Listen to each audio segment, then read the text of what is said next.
You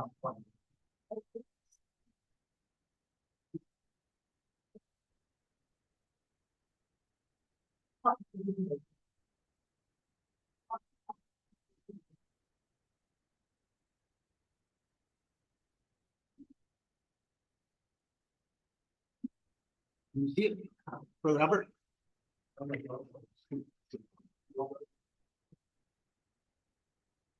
Okay, good morning.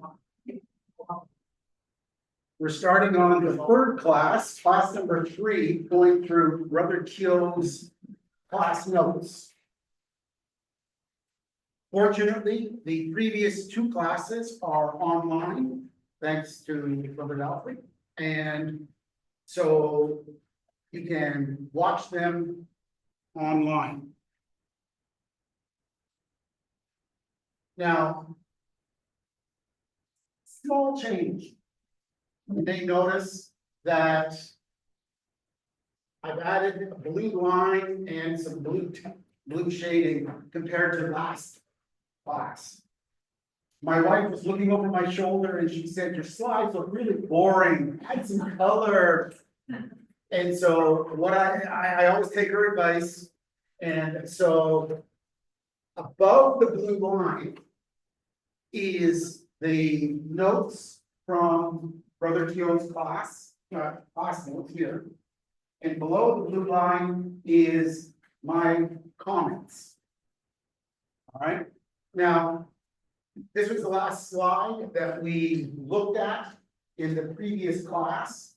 And I looked at the video for the last class, and I noticed that at the beginning of my last class, I said, "Oh, I guarantee we're going to finish the first paragraph in this class."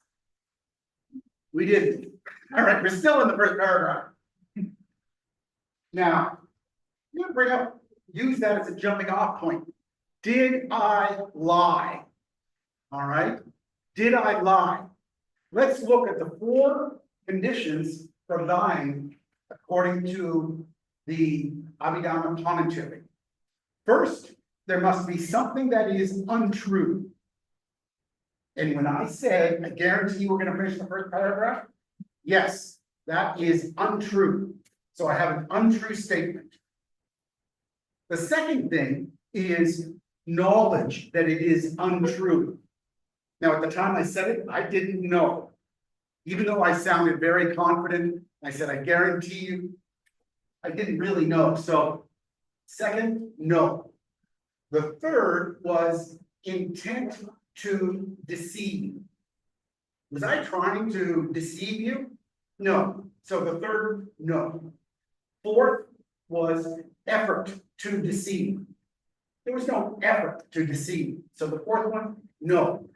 So according to the commentary to the Abhidhamma, of the 4 criteria for lying, there was an untruth, but the other 3, knowledge that it was untrue, desire to deceive, and effort to deceive weren't there. So it was not a lie according to Buddhism, according to the Theravada commentaries.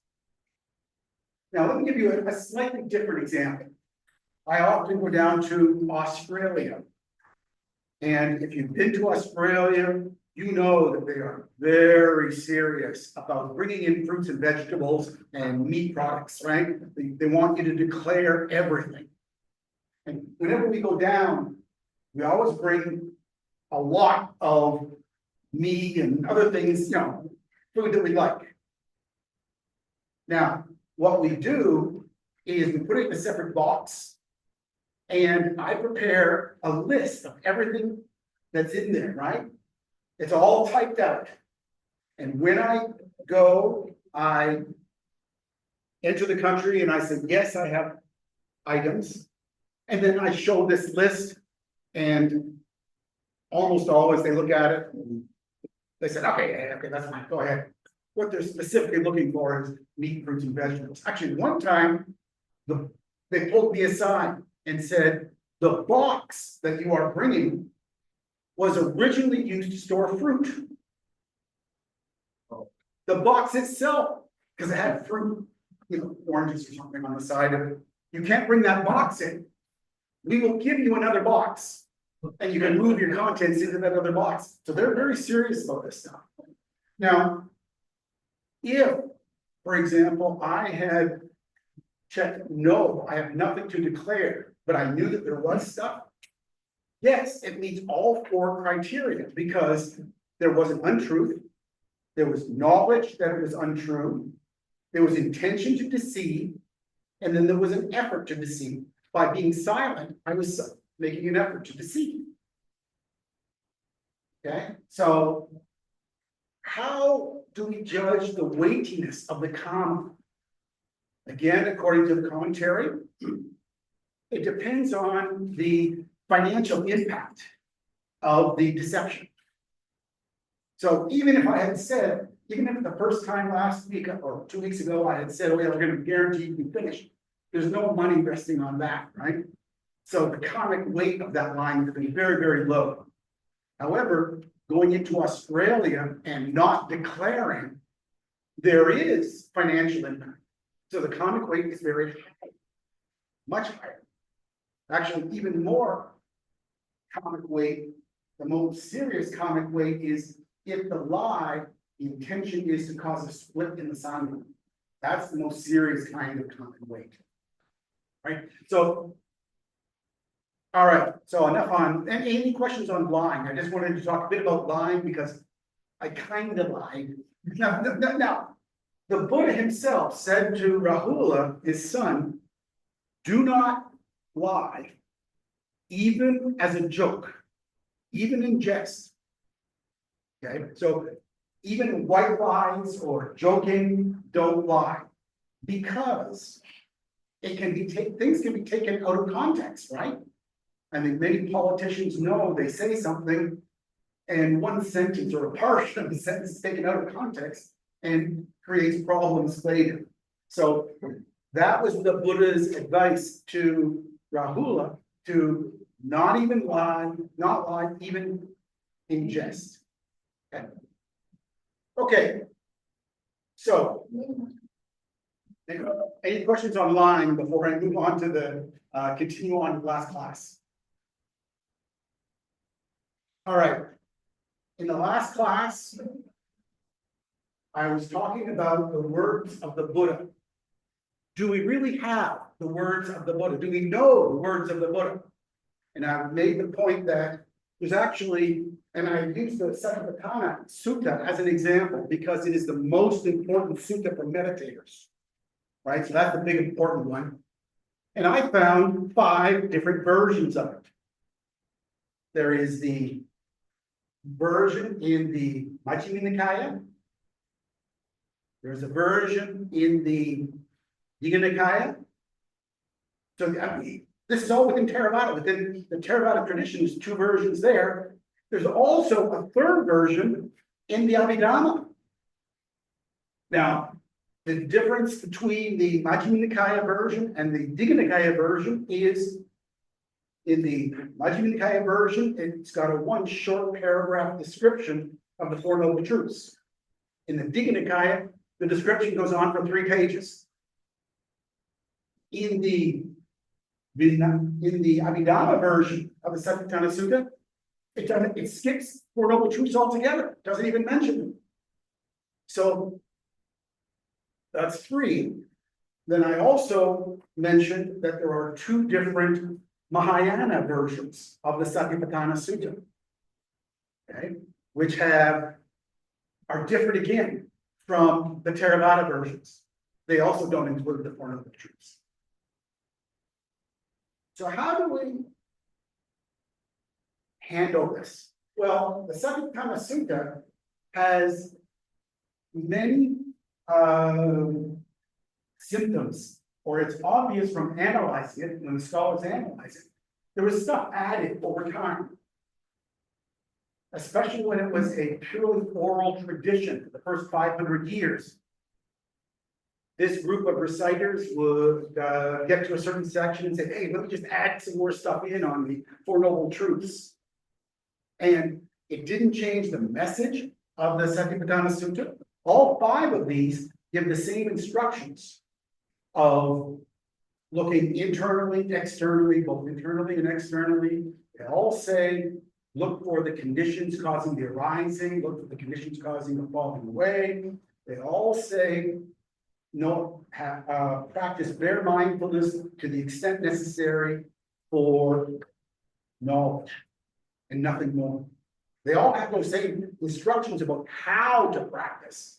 It's just the list of objects changes. So the original version of Satipatthana Sutta may have had fewer subsections. I'm saying may have had because that's what the scholars say. Definitely there were different fewer subsections. I only use the Satipatthana Sutta as one example. You can find the same pattern in other suttas. All right, most other suttas, the scholars have found that, yeah, there was evidence of cutting and pasting as it went on. So, what are the words of the Buddha? Did the Buddha mention the Four Noble Truths in short? Did he mention it in long? Or did he not mention it at all? There's no way for us to know now. Okay? However, what the scholars say is the simplest is usually the earliest. So if I were a betting man, I would say that the version in the Abhidhamma, which does not include the Four Noble Truths, is probably closer to the original. Probably. But it doesn't change anything because the method of practice is exactly the same. Just the list of objects changes.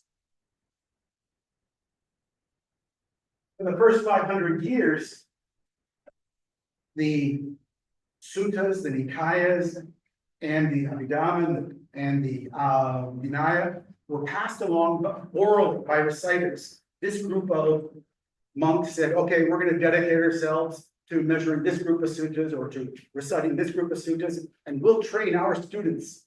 And their students will train their students, and their students will train their students, so on for 500 years.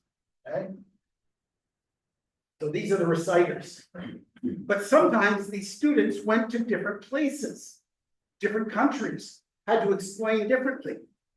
And so to make things clear in different languages and in different situations, they changed some words, but not the meaning.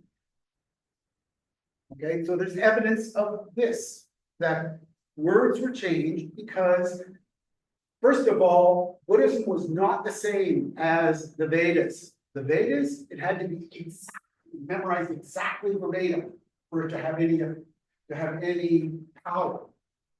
The power of the Buddhist teachings were in the meaning, not the specific words. Right? So therefore, things got changed because the reciters passed down slightly different things. They were also edited to make it easier to remember.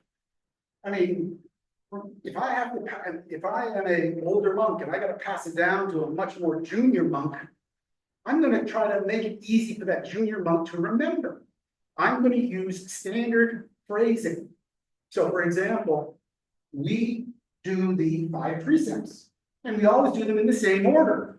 Is there anything special about that order? No. But it's standardized. It's always done exactly the same way, in the same order. That makes it easier to remember. There was always a list of 5. We can remember, oh yeah, it's 5 precepts. Yeah, 5. So numbered lists. They also have some rhythm. It's always the same rhythm. So there are a bunch of techniques that were used to make things easier to pass down from generation to generation to generation. Is that the way that the Buddha actually initiated them?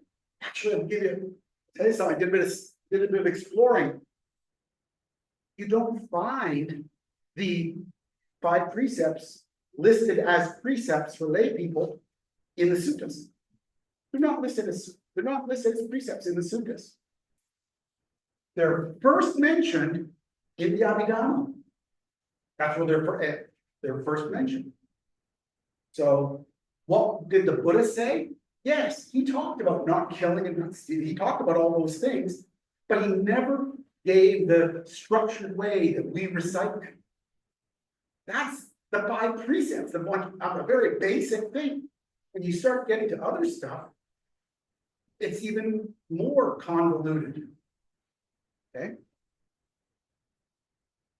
However, all of this doesn't really matter, because what's important to a yogi for practice, sila, samadhi, panya, anicca, dukkha, anatta, all those things are internally consistent among all the suttas.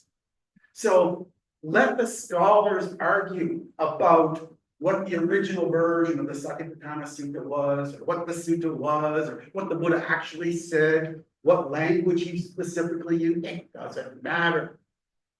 What matters is our practice as followers of the Buddha Dhamma, all right?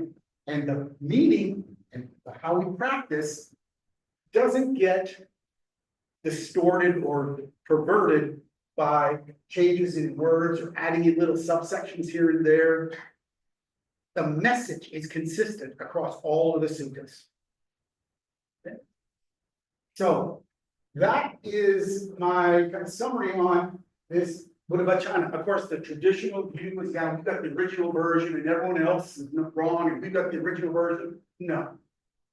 That kind of polarizing is not constructive. All the different forms of Buddhism start with the same messages, and then they've been adapted to different environments at different times. Okay.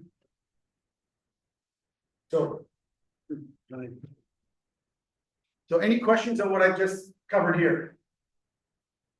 Okay, time for a mini celebration. We're finished the first paragraph. All right. Now, the next paragraph in Brother Kyo's notes is, in reply to Venerable Ananda's question on what is the teachings of the Buddhas, Buddha Gautama declares not to do all evils, cultivate wholesome deeds, purify one's own mind. This is the teaching of all Buddhas. Reference Dhammapada, verse 183. Okay? Now, this morning, just literally this morning, I said, what is the background story? Why was Ananda asking about this? Why? Okay, that's Buddha's answer, the Buddha Gautama's answer, but why did Ananda ask about this? So I was feeling a little lazy, so I asked ChatGPT, all right, what's the origin story of Dhammapada verse 183? And it came back and said a bunch of devas approached the Buddha and asked this after having seen so many Buddhas. And I went, wait a minute, that's very different from what Brother Kyo wrote, where he says it's Ananda, not devas. So I said, wait, I asked ChatGPT, are you sure devas, not Ananda? ChatGPT came back and said, oh yeah, in the original commentary, it says devas, but there is a verbal convention in Sri Lanka and in Myanmar, but not in Thailand, attributing it to Ananda. Okay, that's interesting. So I went to my library, and I happened to have a translation of the Dhammapada from the Burma Pitaka Association. Okay, that was translated in Myanmar and Simon Vipassana Buddhist Meditation Society printed it in English. Okay, and so I looked it up, and it said Ananda. I said, oh, that's interesting. So, yes, the Burma Pitaka Association says Ananda. And then I said, but I'm interested, I'm curious. I'm going to just poke a little bit more. And I went and got the original commentary written in Pali to this verse. I got it through what's called the Sixth Council CD from Vipassana Research Institute. They've got the entire thing written in Pali. So there's this whole paragraph written in Pali, and I scanned the whole paragraph, don't know enough Pali to be sure, but I scanned, it didn't mention Ananda, and it didn't mention Devas. So I said, okay, no Ananda, no Devas. Now what? So I copied and pasted that entire paragraph in Pali, and I gave it to ChatGPT. I said, translate this. And it did. And I didn't like the translation. So then I went to DeepSeek and I said, translate this. And it did. And it gave a very good translation. I think it's a good translation because I can compare a lot of words. So here's the true story behind this. No Nanda, no Devas. There was an elder monk who was hanging around the Buddha, and the elder monk was speaking to himself.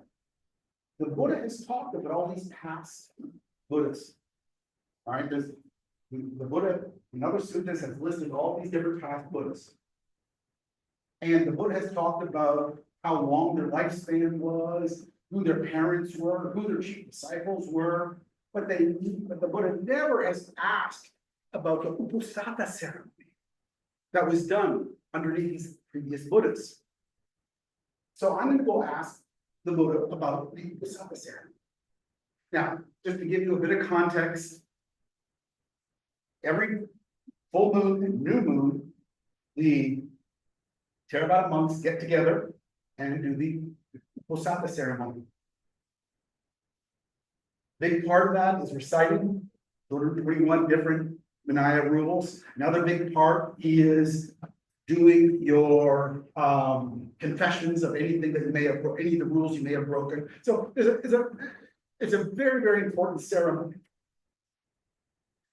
So what the Buddha said is, and this is from the commentary, that this particular past Buddha only held an Uposatha ceremony every 7 years. This particular Buddha only did it every 6 years. This particular Buddha only did it every year. This particular Buddha did it every 6 months, but we do it twice a month. However, they all start with the same opening verse. Okay, the Ovada Dukkha, it's called. So when the monks get together, the Theravada monks now get together for to start reciting. They don't just say, okay, everyone's here, let's just start reciting. There's some verses that they recite.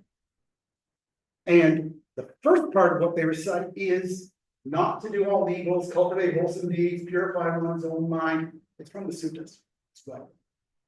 Okay, it's from the suttas as well. And then they talk about the importance of patience and the value of nibbana and following the Patimokkha rules for monks. Okay. So that is the context, and then they go into the 121 different rules. Okay. So that is the context of when the Buddha said not to do all evils, cultivate wholesome deeds, and purify one's own mind. It was specifically as part of monks' Uposatha ceremony. Now, today, lay people use this as, oh yeah, this is the basics of Buddhism. And it is. But I wanted to know the real source of where it came from. And it was interesting because when I kept asking ChatGPT, it kept giving me wrong answers. And I had to keep checking in the texts and going back to the original Pali and then getting that translated just to get everything confirmed. So be a little careful. Okay. Now, avoiding evil, it's basically keeping precepts. That's the definition of avoiding evil. Cultivating wholesome means actively doing good. Not just, oh, I stayed in bed all day, therefore I didn't do any evil, that's great. No, you have to do more than just stay in bed all day. Okay? You have to do more than just not do evil. You have to actively do good. Purify one's mind, meditation, but it's much broader than meditation, as I will come into. You can break this down as sila, or morality, samadhi of mental purity, panya, wisdom, or understanding. Here's an analogy. Avoiding evil when you're gardening is like removing weeds. Cultivating good is like planting seeds. Watering and caring for the plants is like purifying the mind. This is an analogy, but it has a weakness. It implies a sequence that you do this first, then you do this, then you do this. That's not what is intended. All three have to be done simultaneously at the same time. At the same time that you're avoiding evil, one should be cultivating good and purifying the mind. All three of these are interrelated. Another analogy, avoiding harmful foods could be thought of as avoiding evil, eating healthy foods, cultivating good, exercising, detoxifying the body, purifying the mind. A little bit better, but it doesn't show the unity of all three of them. My favorite way of thinking about these is like a three-legged stool, right? You need 3 legs to make the stool stable. You need to avoid evil, do good, purify the mind. If you don't have, if the avoid evil one is weak, then the stool will be unstable because the mind will be full of remorse. I did this, I did that, oh no, right? If you don't avoid evil, it's not going to be a stable platform. If you're doing good is not there, then you're not doing the wholesome deeds that are going to purify the mind, steady the mind. And if you don't purify the mind, there's no wisdom. Doing good without purifying the mind doesn't bring you wisdom.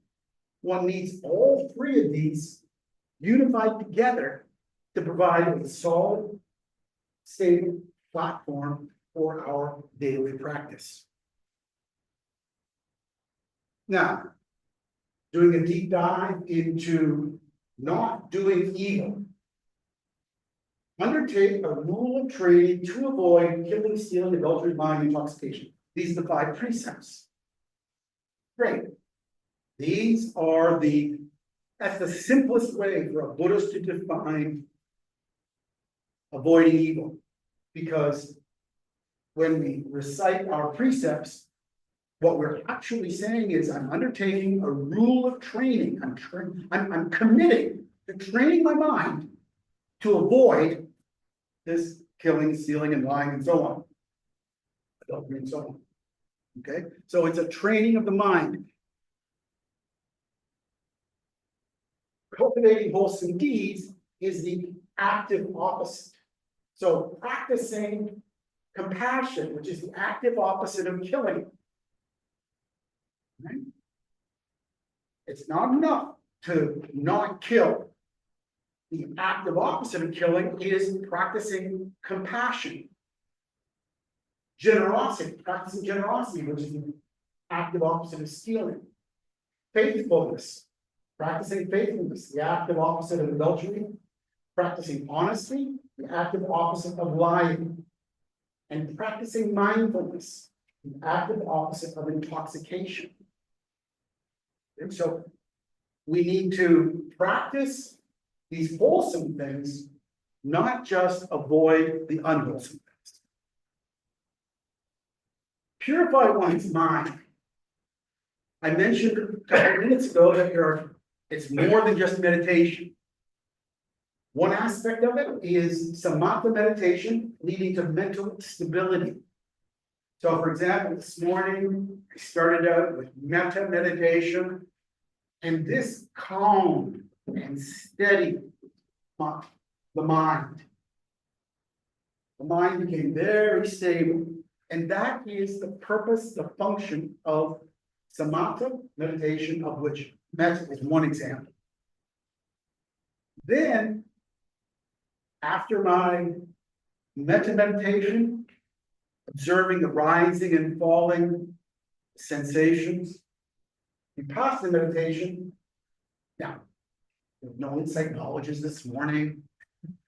It's just a 1 hour meditation, but it's training the mind to see things the correct way, which will during a retreat, intensive retreat, will lead to insight knowledges. But another way, so not just meditate, but those are two different types of meditation. But also one can purify one's mind through studying and reflecting on the Dhamma. Not good enough just to study, it's not an academic thing, but properly reflecting and applying it to your life. In the sub-commentary, it talks about Pariyatti, Adhipatti, Kativeda. Pariyatti is study. And it's the starting point, the foundation for practice. Otherwise, you don't know what you're doing. If you don't study first, if you don't have some guidance first, how do you practice? You just go start meditating? No. One needs the guidance, one needs the instructions, then you follow them, which is the practice. But it's only through that practice that one gets to spiritual development, the enlightenment. So studying and reflecting on the Dhamma is that very important stage.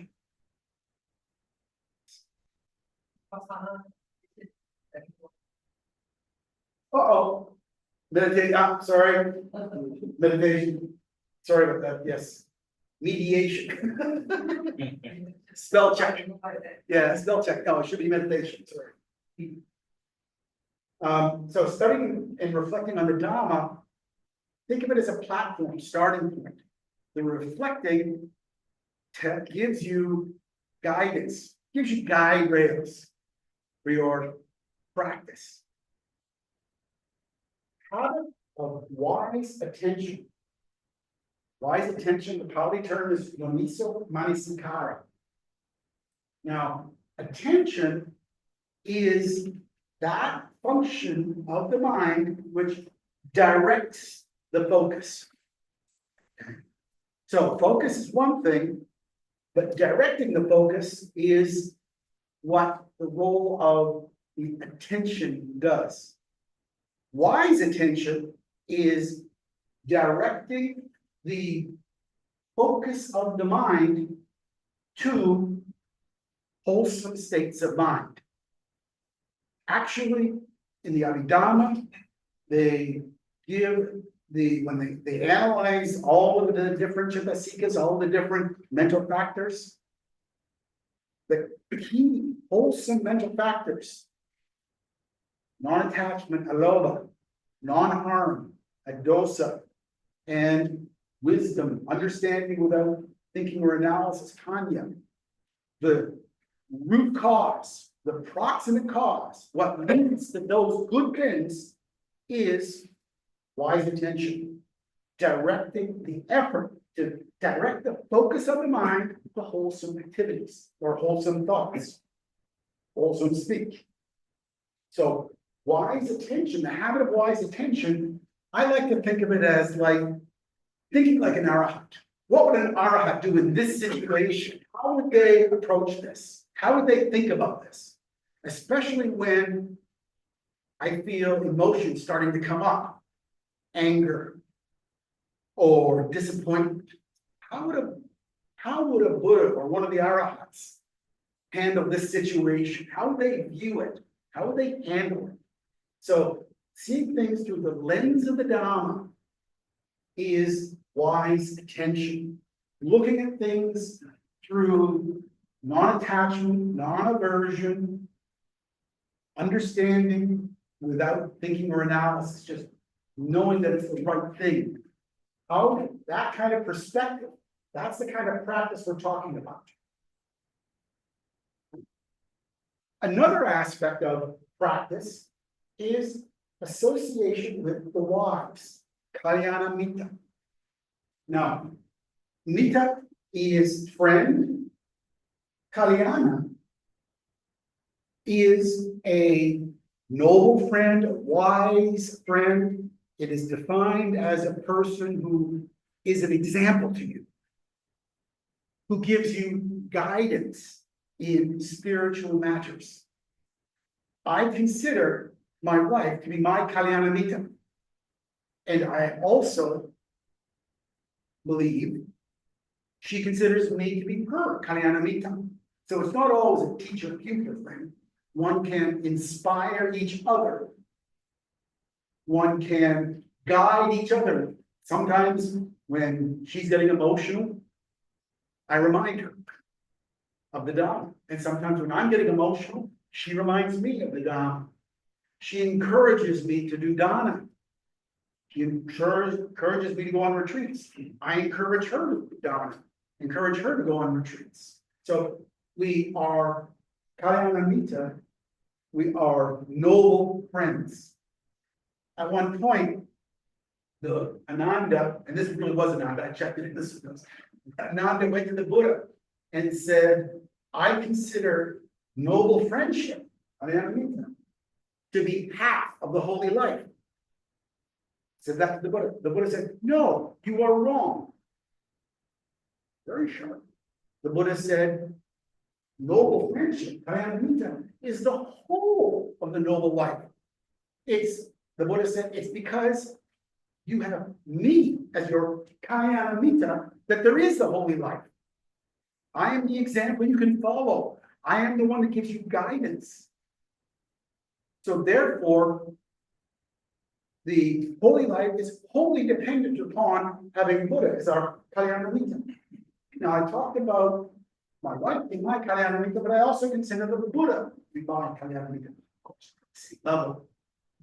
But I look to the Buddha for inspiration and guidance. Association here doesn't mean just hanging around. The word association means following, taking as a guide, taking as a leader. That's what association in this context means.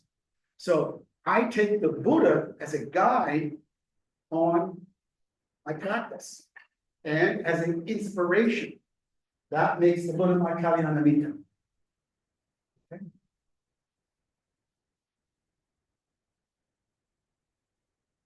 So before I leave that, any questions on what I just covered here in this section here? We're almost finished the second paragraph. Yes, yes. Friends around. Okay, the friends around. First of all, association is people you're around with, right? And when we get to the Mangala Sutta, the first thing is not to associate with fools. Right? That's the first little section of it. What does associate mean? Well, quite frankly, when I was working, I went into the office and there were some fools there. Right? I had no choice but to associate with them. That's not what is meant by associate. It means take inspiration from, be guided by. So I can be next to and having lunch with a quote fool, somebody who is not guided by the Dhamma. But that doesn't make, that's not association. Also, association with the wise, the Kalyanamita. Okay, we're all associating here, okay? But can you honestly in your heart say that these people are all giving you inspiration, all giving you guidance on spiritual matters? No. Your husband? Probably. Me? Hopefully. So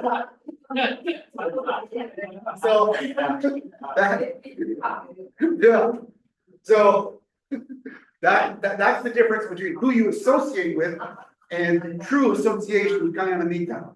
Is taking guidance from somebody who leads you to the Dhamma. Okay. All right. Other questions on this? Okay. Yes, we are done. The second paragraph. We're really blazing through this today. What Brother Keel wrote in the next paragraph, on his third paragraph, is for a person who is new to Buddhism, it is all right to ignore the Pali words and source references. They're shown for the benefit of those who desire to sit for Buddhist examinations. I have a little bit different view on this. I'm not sitting for any Buddhist examination.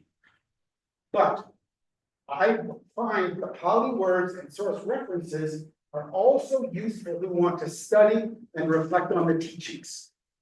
So I gave you the example today how I was jumping to the Pali and getting ChatGPT and DeepSeek to translate it for me.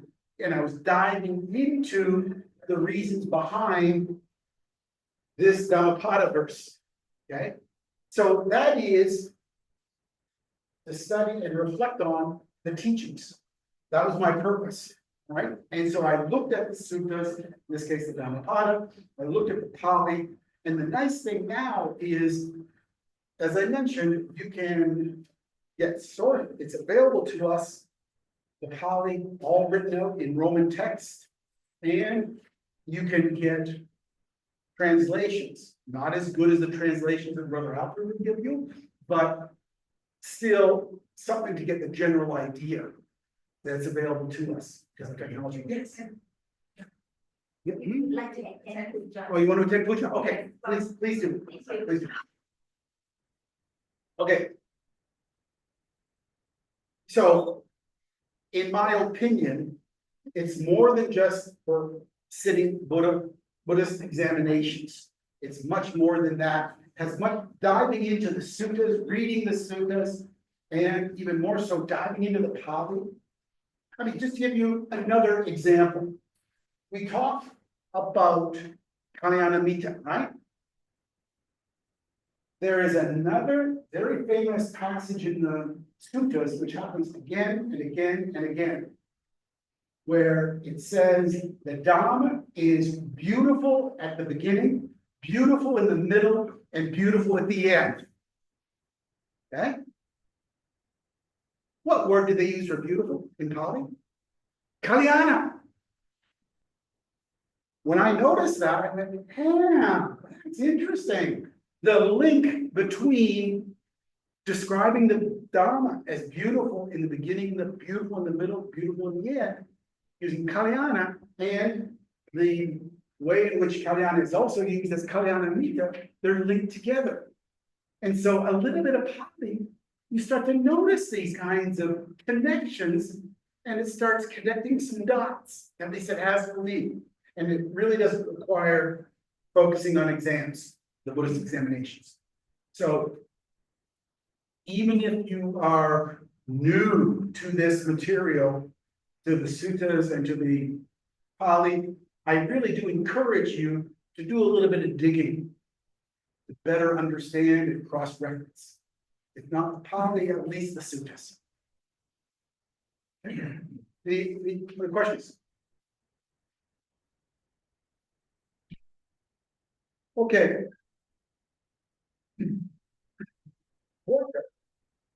This book translates the original doctrines of the Buddha Gautama with logical and scientific explanations, making Buddhism not only easy to understand, but also interesting as well. I guess my comments are maybe making it a little bit more complicated, but hopefully interesting, still interesting. And I'm sure that my comments may be complementary to the kind of comments that Brother Teo made when he was reviewing this material during his classes.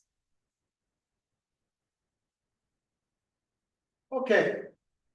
Buddhism focuses on the truth of the teaching, truth relating to the truth of suffering, the Four Noble Truths, the origin of suffering, the cessation of suffering, and the path that ends all sufferings. Okay. Dukkha. What does it mean by suffering? The truth of suffering. Life is characterized by suffering, dissatisfaction, and impermanence. Suffering includes birth, aging, illness, death, mental stress from attachment and change. Actually, that definition covers two of the three aspects of dukkha. from the commentaries. The first, the dukkha, is the physical and mental suffering. Oh, I stubbed my toe, pain, that I'm sick. That's physical suffering. Mental suffering, I'm upset. That's mental suffering, okay? So that's the first kind of suffering. That's the basic kind of suffering that we normally associate with the word suffering. Viparana dukkha is the suffering associated with change. I don't want to lose my wealth, lose my youth, lose my children, right? Separation from my children, separation from my lifestyle. This is a deeper kind of suffering than simply I'm not feeling well, or I stubbed my toe, or I'm angry or upset. It's a deeper kind of suffering. But the deepest kind of suffering and the true suffering that comes through vipassana is the sankhara dukkha. The fact that one realizes that everything that we believe, that everything that we've kind of hung our coat on, hung our body on, it's all impermanent. It's all insubstantial, oppressive, constantly changing. There is no foundation to sit on, to stand on. This is an existential suffering, suffering related to existence that is experienced not through thinking, but through vipassana meditation, through experience. It's not a kind of a thinking that you conceptualize. It is a gut, hits you in the gut when you're meditating one day and it's like, oh, it can really only be explained in analogies. And it is very, very fundamental. So this is the birth, aging, illness, death, mental stress. That's the dukkha.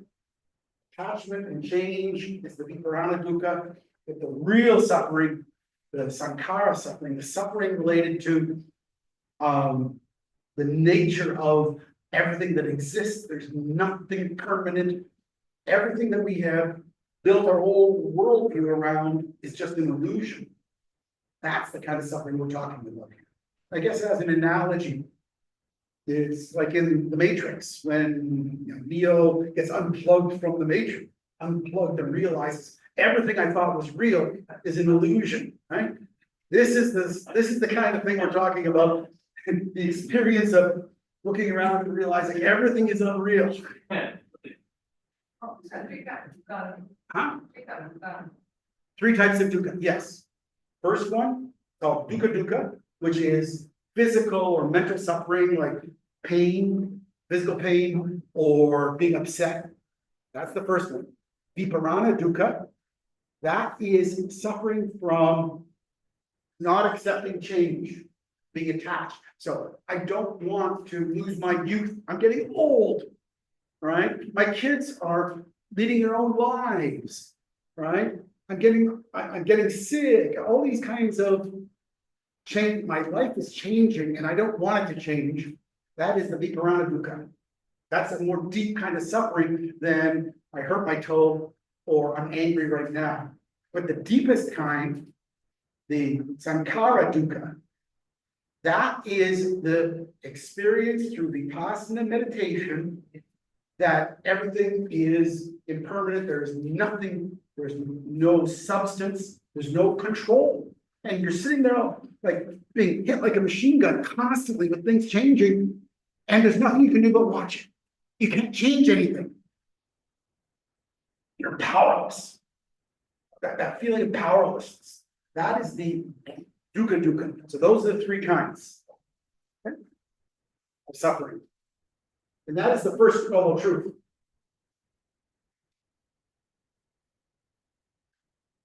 Samudra, which is the origin of suffering. The cause of suffering is craving, or tanha, which leads to attachment and clinging. Craving arises from desire for pleasure, existence, and non-existence. This is any kind of sense pleasure. I'll give you an example. Sense pleasure when you're imagine that you're meditating and it's very, very quiet. It's incredibly quiet. And outside the meditation hall, there's a sound. The mind is attracted to that sound. It wants to be close to that sound. There is an attachment to that sense object. That's what we mean by pleasure here. We're not just talking the carnal, physical kind of pleasure. We're talking about there is a desire for objects, sense objects. And it can be sound, it can be sight. Yeah, or for example, you're walking along and you're doing walking meditation, for example, you're very mindful. All of a sudden, there's a little bit of a pain that wasn't there on the last step. The mind runs to that point and starts thinking, what's going on here? Is this is this something serious, right? That is an attachment to a sense object. That's the kind of sense pleasure we're talking about here, not just what is traditionally known as pleasure, physical pleasure. But we're talking about any kind of sense object. Existence and non-existence, here we're talking about the desire, the attachment to continued existence. Do you want life to continue? Or do you want life to stop? So this is the cause of suffering. This is why we suffer, because we have all this craving. We have craving for continuity. We have craving for compactness. We have craving for this world view to continue the way we expect it to. Yeah.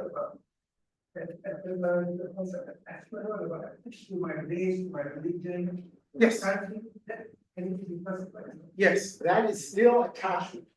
That is attachment to ideas. Those kinds of things are attachment to ideas.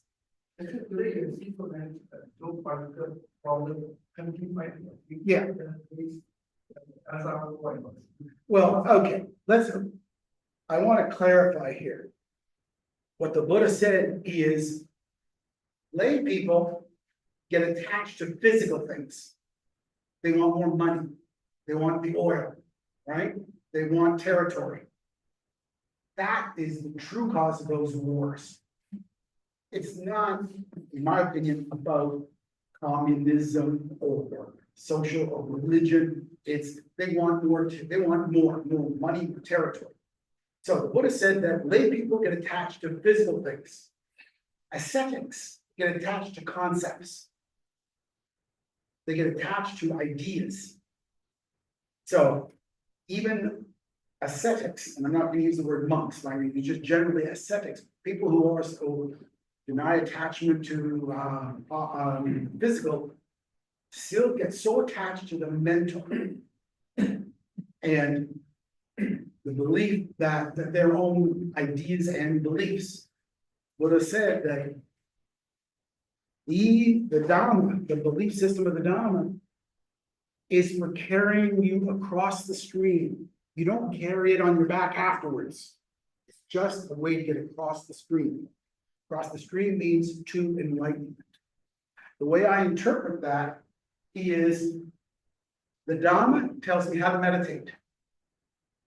Explains to me how to meditate. My teachers, the texts, Pariyatti, gives me how to meditate. After enlightenment, I don't need to carry that around with me. It's just part of this. It's natural. Okay, those ideas become natural. The first stage of sainthood, when one first experiences Sotapanna, enlightenment, Nibbana, for the first time becomes a Sotapanna. After that, there is no more attachment to rites and rituals. There's no more attachment to the belief that, hey, if I pray 108 times, right, or recite the name of the Buddha 5,000 times, it's going to help develop. No. Why? Well, because you've already passed over. You already know what leads to enlightenment. You don't need the belief of ritual, rites and rituals. Similarly, wrong view gets eliminated when one passes over. Why? Because you've experienced nibbana, and there's no place left for wrong view. Okay? So attachment to views, attachment to rites and rituals, those things are eliminated through the experience of nibbana. Otherwise, there is still the clinging to those. That's part of time. Attachment to views.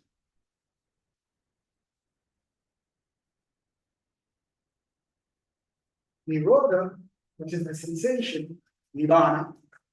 Suffering ends by letting go of craving and attachment. This state of cessation is nibbana, the ultimate freedom from suffering. So the third noble truth is nibbana. Magga, path. I mean, this is more the way, and Magga is the path.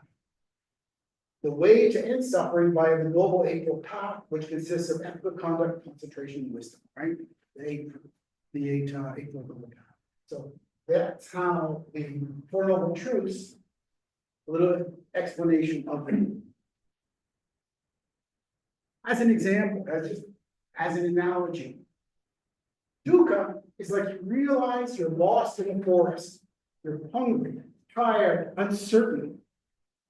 Fear grips you because you sense that you're going in circles. Hey, I've done this before. Somehow you know deep in your heart, I've been through this before. Samsara, it just keeps recycling, the same old problems. This is the feeling of dukkha, being lost in the forest. In this analogy, samudaya, your wise guide explains you are lost because you kept chasing illusions. You kept running after them, thinking they'd bring happiness, but they only led you deeper into confusion. That chase for happiness. Oh yeah, if I can just earn 10% more money. Yeah, I'm gonna jump company. I'm gonna earn, and I'll earn my salary's gonna go up 10%. Are you gonna be happier? You know. Slowly always. Hmm? Yeah, slowly always. Yes, After all this. yes. I mean, It's not all.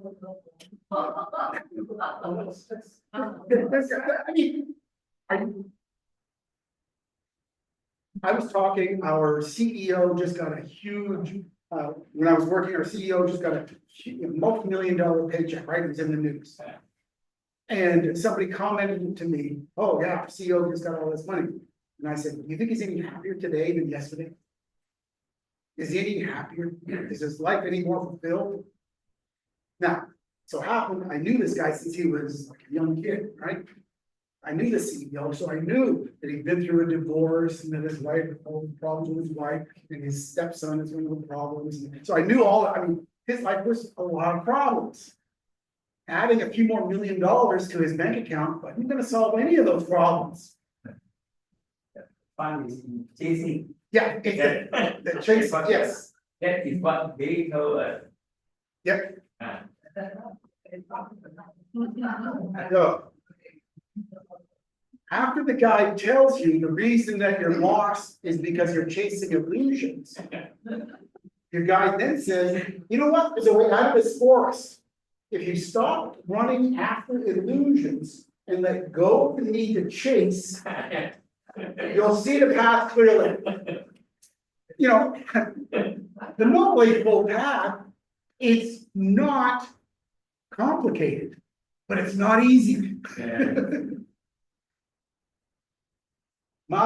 Finally, the guy gives you a map, the Noble Eightfold Path, the steps to freedom. It's like a well-marked trail, well marked by the Buddha and in the Dhamma, leading out of the forest. By following it with patience and effort, you can exit the forest. It's no good just to take that path, that document, the path out of the forest, and just stay with your tree and hope that that's going to make a difference. No, you need to have patience and effort. a lot of patience and a lot of effort. Self-patience and patience with others, a lot of your own effort to follow it to get out of that forest. Patient effort. Yeah, patience and effort.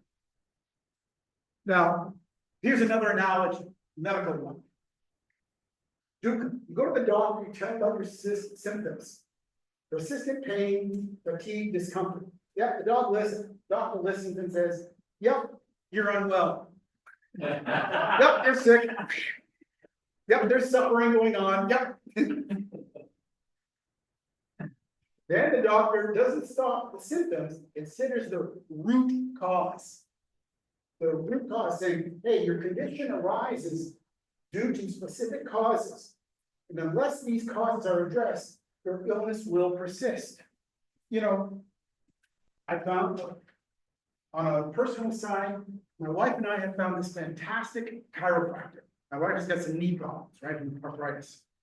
She went to the orthopedic surgeon. Orthopedic surgeon said, knee replacement or injection. Those are your only options, right? Didn't like it. Went to a physiotherapist. Physiotherapist went through all this stuff, very famous one, went through all this stuff, fixing her knee, focusing on her knee, which was good. Now we're a chiropractor who studies not just the knee, but the relationship to the spine, who has studied the functional kinesiology, in other words, the kinds of exercises that are linked to this, functional nutrition, talks to us about nutrition and supplements. The what's it called, neural pathology, so it talks about the mental state of how it relates to your daily activities. This is a whole package, a holistic whole package that we're getting here, not like that specialist surgeon, not like the physiotherapist who only looked at one knee, but recognizing that, hey, because of the knee problem, the back has got a problem, because of the back problem, this and that, and you've got to take the whole big package. You've got to look at the specific causes. Why is there this problem? It's been going back decades. And you've got to address those root causes if you're going to hope to get truly better. Okay, so that is Samudra. Nirodha, the doctor assures you, you can heal. This illness is not permanent if the right steps are taken. So suddenly, hope arises knowing that there is a state of health that you can reach. Then prescribes a treatment plan, medicine, exercise, proper diet, and rest. But just knowing the cure exists is not enough. To recover, you must follow the regime consistently. Same message as before, right? You can't just take a prescription on the wall and say, yes, eat healthily, rest a lot. Not enough. You gotta do it. And the same with the Noble Eightfold Path. So before I start diving deep into the Noble Eightfold Path, any questions on this? Just want to say, the two examples were. Yes. Yeah, I mean, I find that these examples kind of bring it to life. It's no longer just theory of, you know, dukkha, samudaya, nirodha, patipada, or magga. Giving examples, you can relate it, and it puts the focus in the right way that, hey, we've got to do this. You can't just put it on the wall, and you can't just chase illusions. You explain to our friends. Yes, let's say you relate to life experiences, then you can understand the Dharma better. Exactly.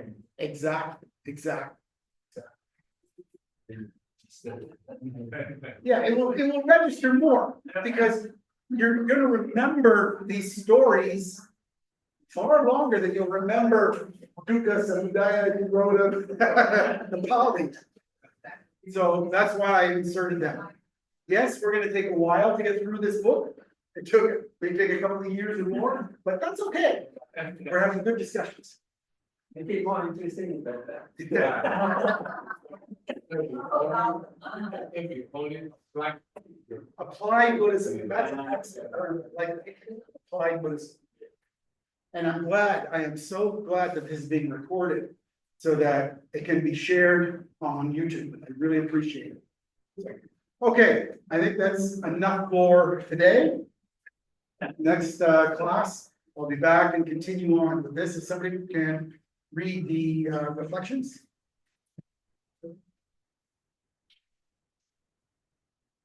Would you like to read the reflections?